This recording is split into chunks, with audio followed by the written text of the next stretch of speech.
It seems the wait is over. That's good news for all. And I'm happy to introduce you to Justus Winter from the Sequoia PGP project. So please, Justus, start with your talk. Hello, everybody. I'm really happy to be here. It's my second talk at DebConf. My first talk was 2 years ago at DebConf Kosovo. And I'm excited to be back here.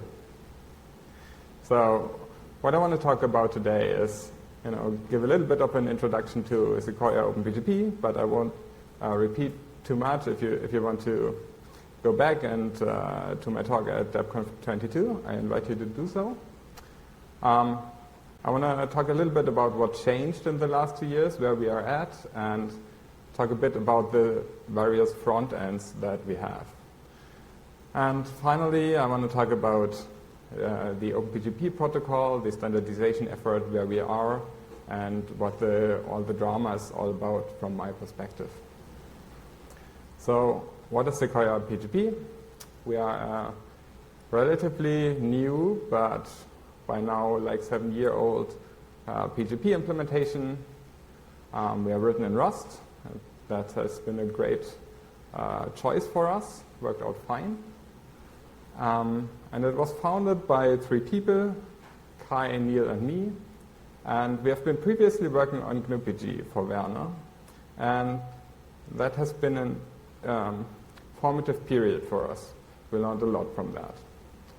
And in the first 5 years or so, we have been funded by PEP, which is pretty easy privacy.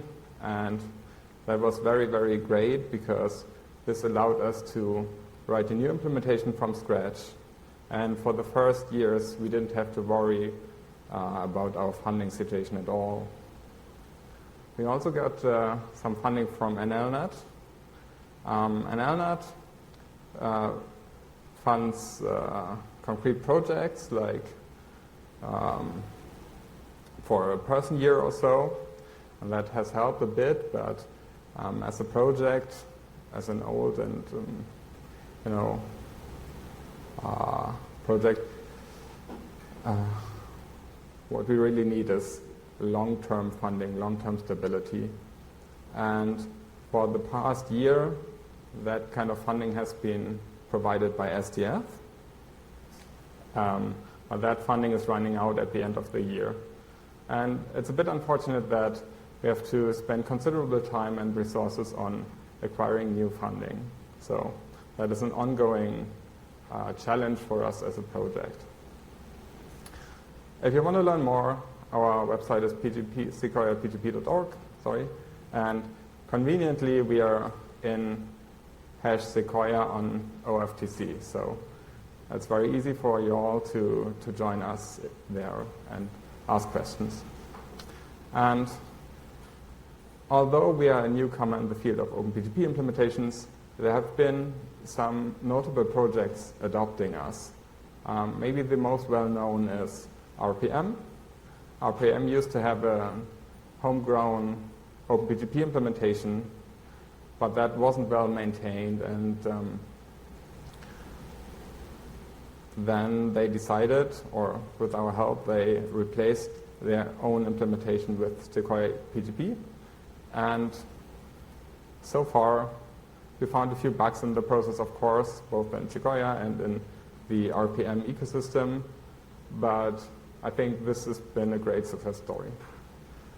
Another notable project that started to use Sequoia is Secure Drop, which is a whistleblower platform. And their server-side implementation was converted to Sequoia. And they have a great blog post describing the process. There are some more users. There is SAT, which handles medical data in Switzerland and shares it securely with their researchers.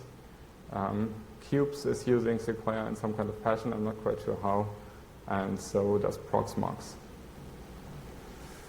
So, working on GNU-PG, we got a lot of experience with PGP in and also with the implementation, because GnuPG is a very, very old implementation by now. So there's a quarter of a century history in both users of GnuPG and the GnuPG source code. And unfortunately, we had to discover that it wasn't easy to change. So almost everything in GnuPG happens as a side effect of parsing PGP data. And whenever some new functionality was needed, it was kind of patched onto that. So maybe there is a global variable that controls how the implementation behaves, or a lot of state is passed through to the function calls. And that makes it really, really hard to change. We also talked a lot with developers, downstream users of GnuPG, and gained experience about how they were using GnuPG and what their difficulties are. And one of the key insights there was, since GnuPG, the implementation is a binary, and then there is a library on top that you're supposed to use, that posed some unique challenges, because GnuPG, the binary, is more powerful than gpg-me, the library. So even when people started using GnuPG the proper way by using gpg-me, they soon discovered that there is something they couldn't do with gpg-me, that they could do with gpg, the binary. And then they shelled out to GnuPG. And that way of interfacing is not supported by the upstream project, and it's also very challenging to get right. So based on that, we try to improve the situation. So I said, we're written in Rust, clean sheet implementation that is nice, but also has some challenges of our own. We try to overcome the challenges and be future-proof our implementations by having lots and lots and lots of tests. And we also have we wrote an OpenPGP interop test suite where we can plug all the different implementations in there and compare how they are doing and how they interoperate. And this found a lot of bugs in various implementations. And improving upon the GnuPG design, we decided to do a library-first approach. So although we have command line front ends, we started with the library, and you can get a lot of things done with only the library, even though it's supposed to be a low-level interface.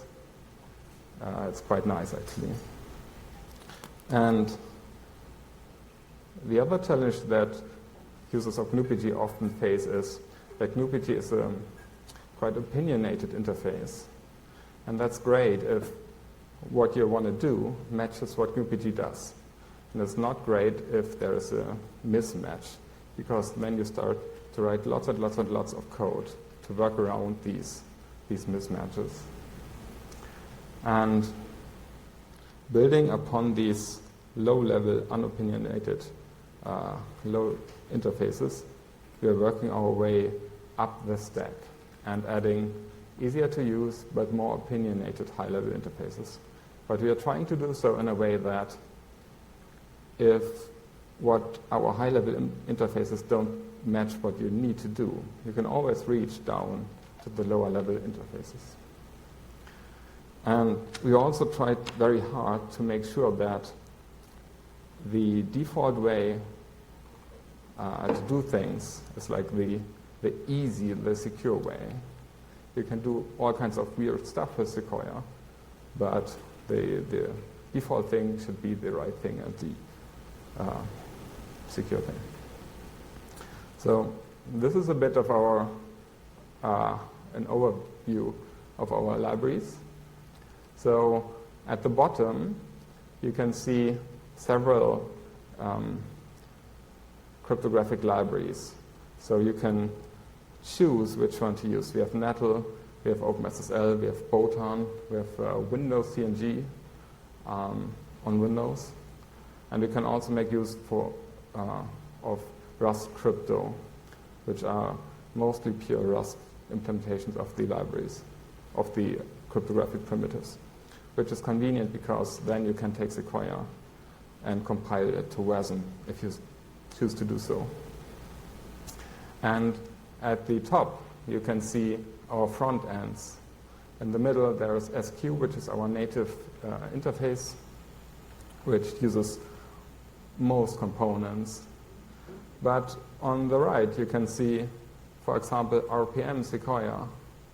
RPM Sequoia uses only Sequoia OpenPGP, the low-level interface, because they don't need a certificate store, they already have that. So Sequoia OpenPGP, the core library, we released that in 2020, and we kept the API stable because we figured that's important for downstream users. And it held up fine. There are some warts, and we have been evolving the API a little bit. For example, we have been adding, if we found an issue in a function foo, then we added foo2, fixing the issue. And then once we release 2.0, we will just drop the old faulty implementation and rename the new one. And all of our downstream users will have to do that as well, but that should be a relatively straightforward change. And one thing that came up is that the revision of OpenPGP, RFC 9580, is just around the corner. And in order to support this in the library, we will unfortunately have to break the interface.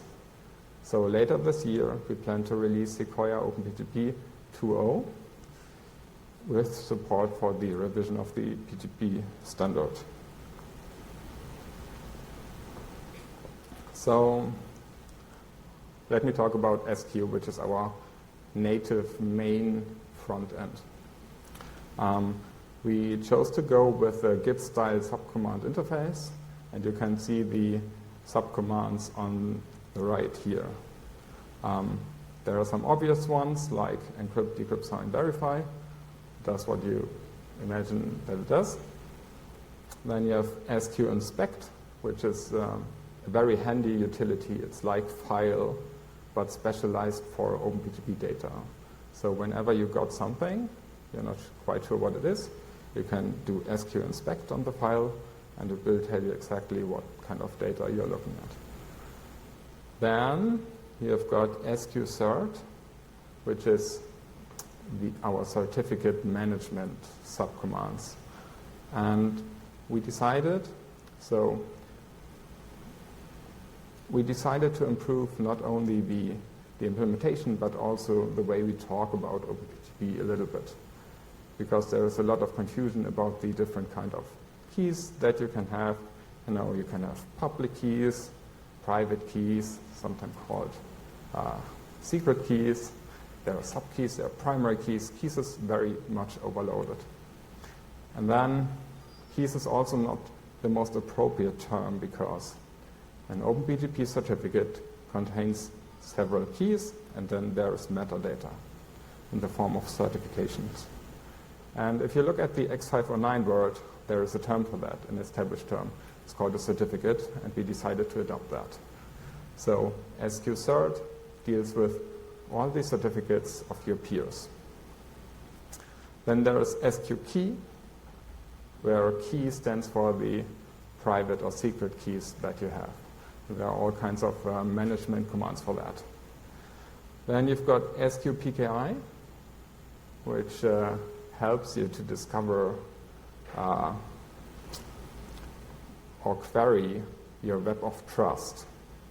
It helps you to decide if the mapping from user IDs to certificates is valid or not. And then you've got SQ autocrypt. It's an in-progress autocrypt implementation. And then there is SQ network, which is really, really cool. It supports WKD, HKP, key servers, and Dane. And it can also, you can just give it an HTTP URL and it will download the certificate, and it will also store provenance information, meaning where did I get the certificate from and at which point in time. And we can use that to make informed decision about the mapping from user IDs or email addresses to certificates. And then there is like the kind of superpower tool. It's called SQ Network Fetch. And you can give it a fingerprint or an email address. And it will reach out to all the network resources it knows about, WKD, Dane. It will reach out to 4 different key servers, the Mailvelope one, the Proton one, the Ubuntu one, I think, or at least one of the Hockey Puck pool, and keys.openpgp.org. And it will do so recursively, so it will discover all certificates that have ever been used with an email address. It's super awesome. Finally, there is SQ Toolbox, which is where we hit all the scary commands that power users may want to use. So if you want to dump a stream of packets, that's well tucked away under the SQ Toolbox subcommand. And there is extensive help. Could be improved, of course, but we're doing our best. There are examples in the man pages. And I want to point out 2 notable things. The certificate directory that we are using, that we are trying to standardize in the IETF also, is a way to share certificates across implementations. If you look into the X509 world, on your system, for example, you have etc, SSL certs. And there are all kinds of certs that are used with the web PKI implementations, be it OpenSSL, be it the GNU one that I forgot, be it NSS from Netscape. And we think this is a good thing to have, because the goal is that implementations act consistently. And we want to bring that to OpenPGP, so that whichever OpenPGP implementation you use, it should use the same set of certificates, and it should behave consistently across implementations and across programs. And then another highlight, I think, is our secret key store, which has a device driver-like backend. So there are different backends that we can enable, and they provide a uniform interface. And there are 2 backends currently implemented. That's the soft keys backend, keys in memory, and then there is an GPG agent backend. So we will talk to GPG agent and can seamlessly use all the secret keys managed by GPG agent. That means if you install Sequoia, you can continue to use the secret keys managed by GPG agent. If they are, doesn't matter if they are on the disk or if they are on a hardware token. And we want to bring native support for OpenPGP cards. The low-level implementation is already done. We just need to plug it into our secret key store framework. And then we also want to make use of PKCS11 cards for OpenPGP. And likewise, our low-level implementation is done. It just needs the glue code for the secret key store. So we want to make sure that once we release SQ10, the interface is nice and that we can keep it stable for a long term. And so currently we are in the process of polishing this interface. And in the future, but not for 1.0, we want to have a proper machine-readable interface so that you can say, please give me the results as JSON or as expressions or YAML. And then you can make use of SQ in your programs or your scripts, even if you don't have a native binding to Sequoia in your target language. All right. The next front end that I want to talk about is the Sequoia Chameleon, which is a re-implementation of the GNU-PG command line interface.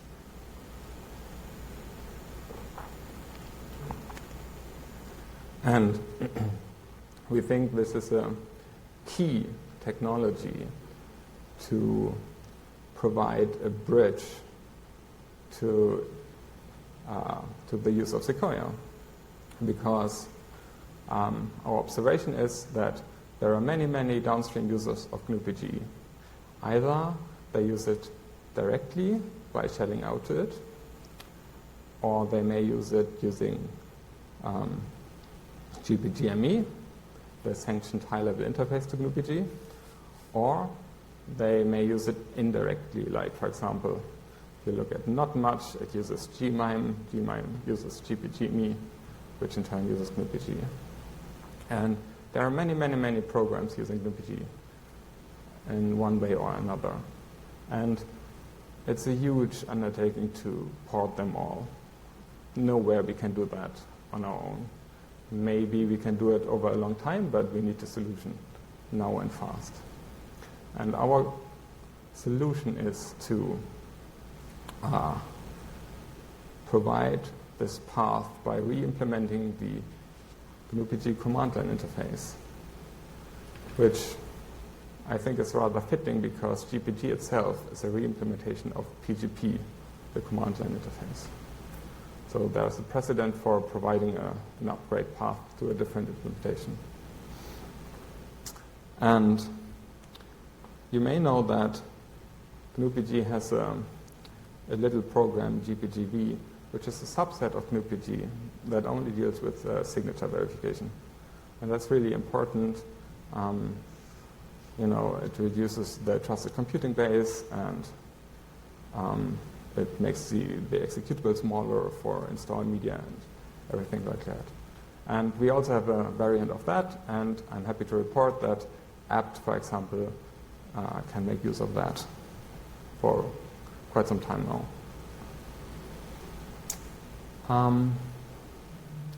So why would you choose to use this implementation over the stock GNU-PG implementation?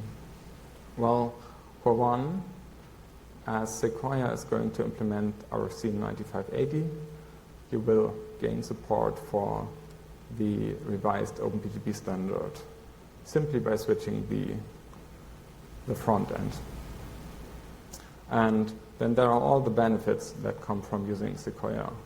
For example, it's implemented in Rust, which is a memory-safe language, eliminating a whole set of bugs from the outside. And this is our way to provide a smooth transition path. And if you start to use it, you can actually get some of the benefits of Sequoia right away, like in your everyday use of GNU-PG. For example, if you look at the right, I'm using SQ network fetch to discover all of Gunnar's certificates. And it will discover a lot of them, and then I'm going to need to figure out which one is the right one. But once I did that, I can say SQ PKI link, and then I'm linking the right certificate with Gunnar's email address.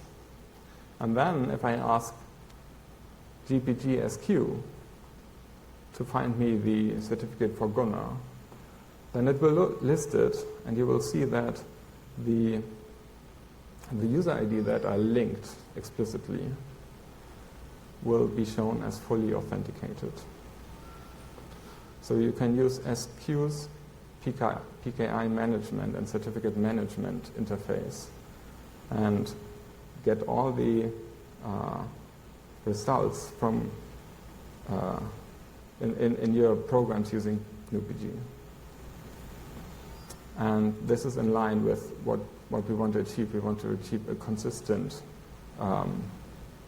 behavior across OpenPGP implementations and OpenPGP front ends and Sequoia front ends. And you may think that re-implementing GNU-PG, that's an insane project. So the interface is huge. If you look at the command line interfaces, there are 400 or so switches and commands, and it's not easy to tell what is a command and what is a switch. So how can you possibly ensure the correctness, and how can you possibly ensure that your implementation is complete?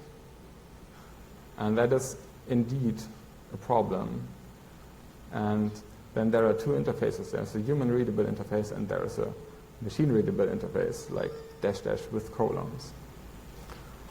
And our testing strategy is to take the existing GNU-PG as an oracle, and we execute the commands in the existing GPG and record all the output, all the state on the different streams. And then we do the same with our implementation. And then we compare it. And we're using the edit distance, which provides us with a continuous difference within, so that it's not only a Boolean, like we can improve over time, and we can record the bounds, the error bounds, and we can use a ratchet-like mechanism to ensure that we don't regress and only improve. And we're doing that with a lot of handwritten scenarios, which is great, because we can iterate over all public key algorithms, over all hash algorithms, and then generate a large number of test cases and scenarios. But the other strategy that we use is that we take a downstream user like DebSign or DebVerify, I'm not sure, or not much. And then we execute the test suite, which hopefully exercises the OpenPGP parts of it. And we have a shim implementation that records all the inputs and outputs to GNU-PG. And we create test cases from that. So as part of Basic Chameleon's test suite, you can see on the right, we have the password store test suite and the DebSig verify test suite as part of our regression test suite. And I think this is very nice because first, we are leveraging all the existing tests from downstream users. So we don't have to write the scenarios ourselves, and we capture a real-world use case. And I would encourage you, if you're a downstream user and something isn't working, please approach us and say, please implement that interface so that we can focus our implementation efforts on the parts that are actually needed for your use cases. Finally, I want to talk a little bit about our Octopus, which is a re-implementation of the RNP library, or at least the subset of the RNP library that's used by Thunderbird.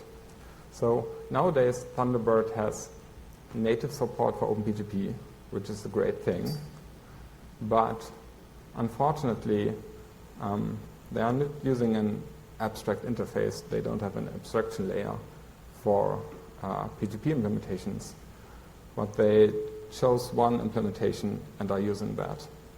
And unfortunately, it exposes a very low-level interface. And it's hard to to improve upon the status quo by re-implementing the low-level interface. It's hard to get the performance that we want to get. Nevertheless, we believe that with our by using our re-implementation, you get some of the benefits of using Sequoia, of course, and we can try to make it behave consistently with all the other front ends that we have.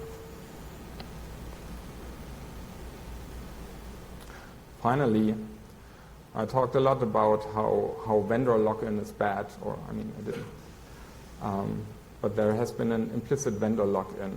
And even though we are doing free software and everything is free software, there can be vendor lock-in, and it can stall the development of the entire ecosystem. And we provide SQ, which is our main front end, and we want it to be a great front end, and we want it to fit your use cases, and we invite you to use it. But aren't we doing the same thing? Aren't we inviting another situation like that? And our solution to that is SOP, which is an abstract interface. It has a reduced kind of set of functionality. It's very high level, but that is intentionally done so that it can be implemented by all OpenPGP implementations. And there are quite a number of implementations of SOP already there. And one reason why that is that we use it as abstraction in the OpenPGP interoperability test suite. So as soon as an implementation implements SOP, we can plug it into our test suite and get all the benefits of our large test suite. And you can look at the right. There's a list of SOP commands. So SOP, first and foremost, is a command line interface specification. But we are in the process of also defining and providing a C library interface. And there are actually SOP-inspired interfaces for many programming languages like Python and Java and Rust. So you are not limited to the command line interface, but the command line interface is easiest to implement for all the other implementations. And it's also the most complete and oldest specification of SOP. So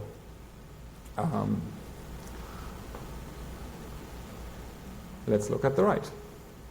There are some more obvious subcommands, like you can find sign and verify and decrypt. That does what you imagine it to do. We have inline verify sign. That's like a distinction that SOP makes, because verify and sign only deal with detached signatures, whereas inline sign and inline verify deal with messages. And then you have some key management and certificate management functionality, but that's pretty basic.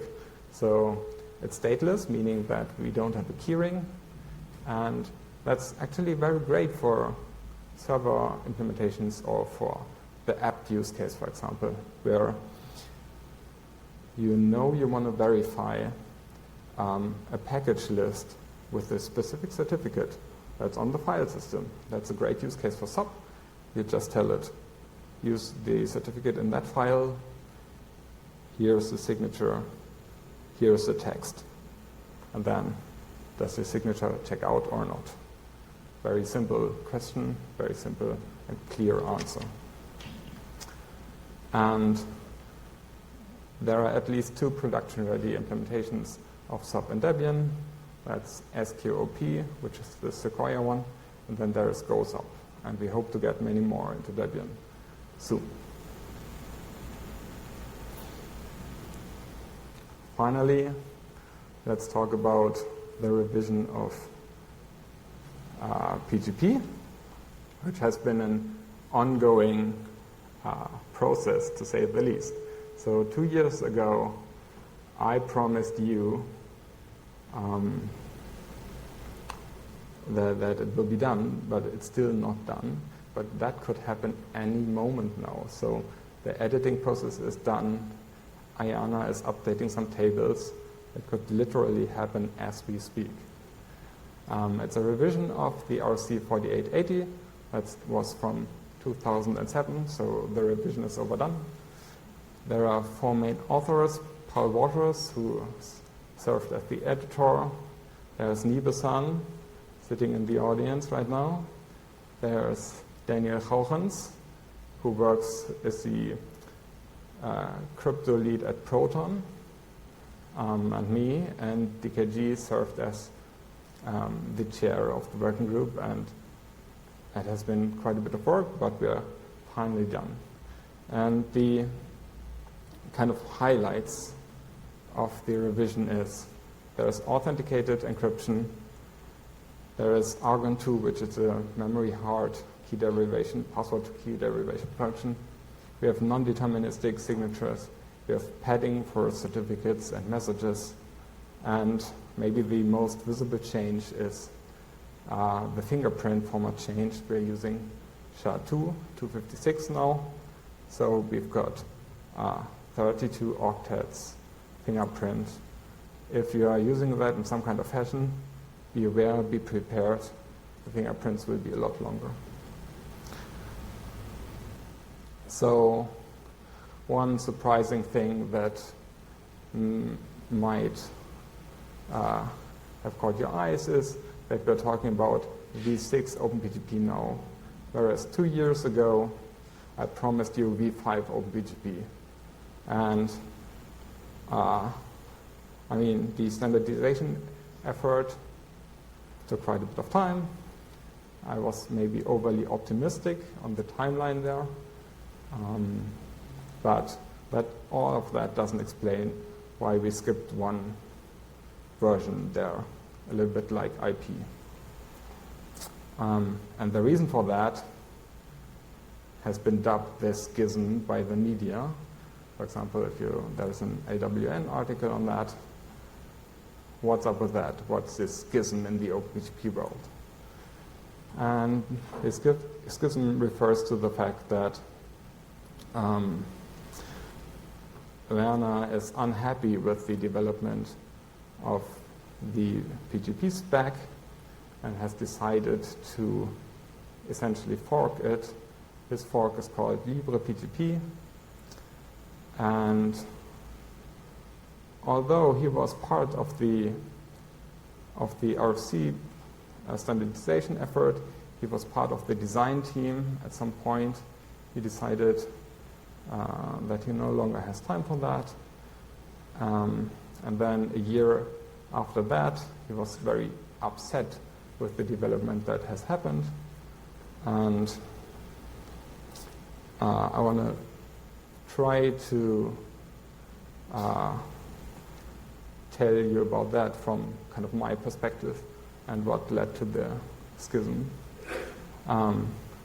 2 years ago, I promised V5 OpenPGP, and then a few weeks after that, Werner decided to publish his own version of a revision of OpenPGP, and that basically unrolled all the changes the design team has proposed.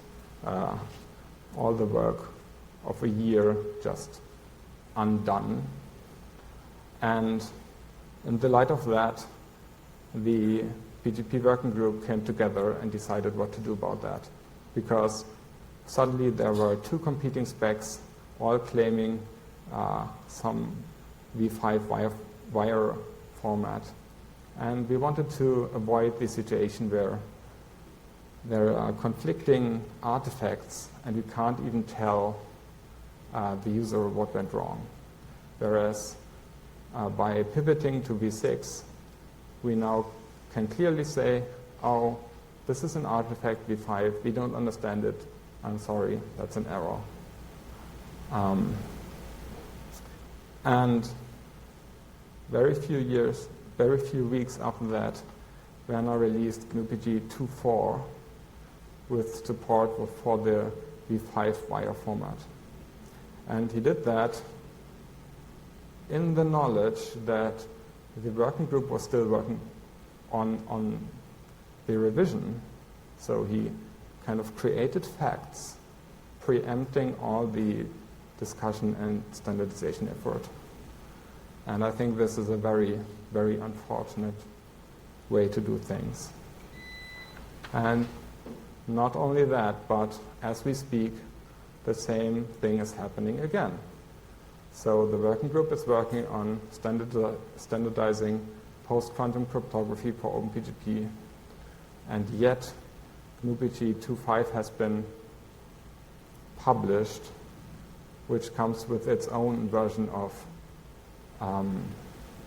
PG post-quantum cryptography for OpenPGP.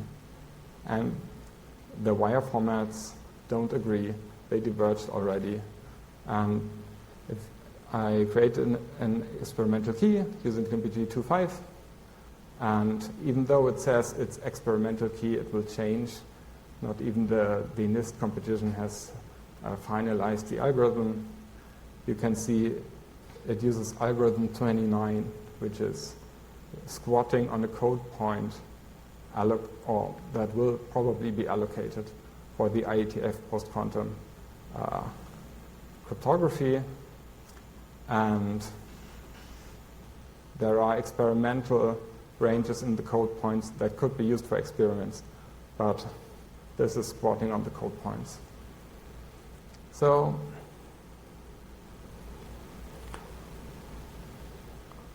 Debian makes extensive use of OpenPGP for securing their software supply chain. And there's a lot of knowledge and a lot of scripts around that. And we owe GNU-PG and Werner Koch in particular a lot for creating these tools and supporting us for all these years. But I fear that he no longer has the best interest of us, his users, in mind. And by creating a diverging specification, I think what he does is he strands users, or he locks users in to his specification. And I think that doesn't serve his users very well. And I also think that we should think about what kind of world do we want to live in. Do we want to talk about the specification, design it, have a broad consensus in the implementers community, get the best thing that we can? Or do we want to have a king who just gives us an implementation and the specification and that's it? And this is a huge community effort. Please help us break this vendor lock-in. Say, I'm using OpenPGP, or I'm creating an OpenPGP key. Don't say, create a GPG key. And if you're downstream users, if you're a packager of OpenPGP software, please make sure that it works with alternative implementations. If possible, port it to a vendor-neutral interface. And let's do a quick wrap-up. I think I'm running out of time. OpenPGP is alive and well. There are several implementations in several languages, high-quality implementations. The IETF process is alive and well. The revision is around the corner. Post-quantum cryptography is coming. There are lots of interesting other drafts being adopted by the working group and discussed. And things are really, really moving along. Finally, I want to invite you to the other PGP-related talks. Yesterday, Nibe-san gave a talk about the GNUC and where that is heading. After this, Holger will talk about how the GPG chameleon can be adopted in Debian and what that means for a distribution and downstream users as yourself. And finally, later this day, Gunnar is talking about how to protect key servers against certificate flooding. All right, that's me. I'm happy to take questions.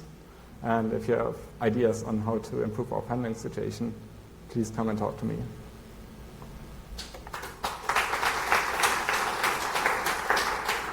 Thank you very much. Thank you very much, Justus. We are, as you said, short in time, but we can have at least one question. We should see if we still fit some more. So any questions from the audience?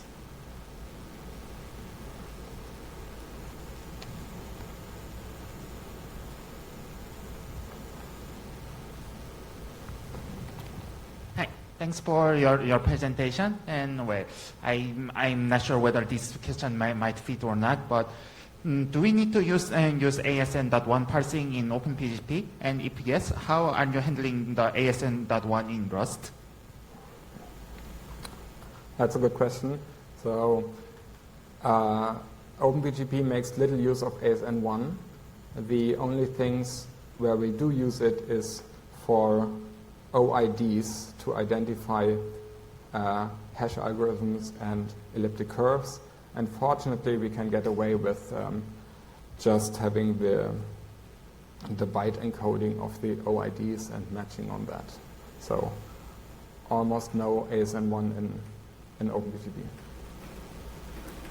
Okay, I guess we can have one final question if there's anything more to ask.